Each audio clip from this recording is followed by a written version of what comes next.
Mark chapter 6.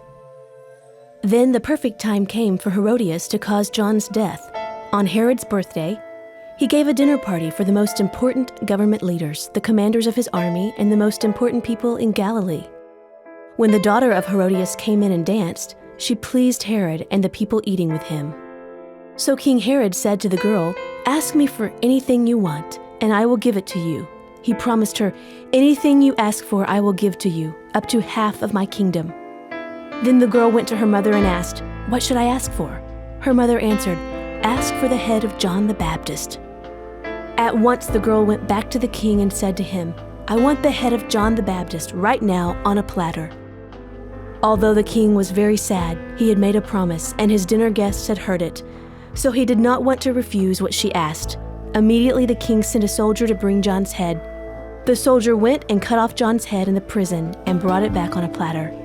He gave it to the girl, and the girl gave it to her mother.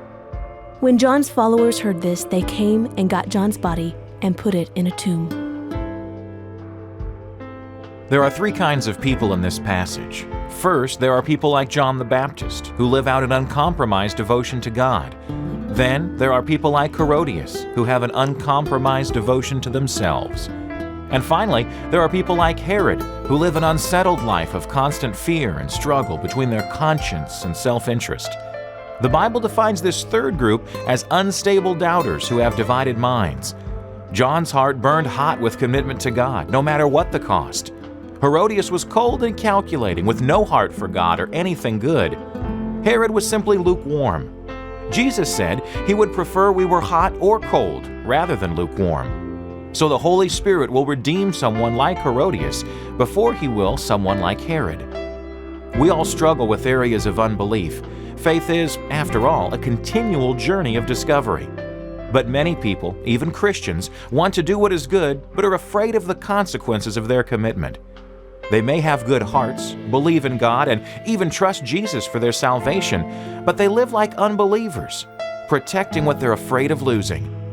You may have to choose directions about many things in the future.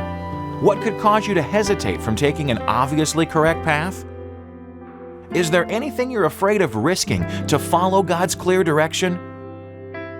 During times of indecision, remember John and let your heart burn hot with a desire to please God.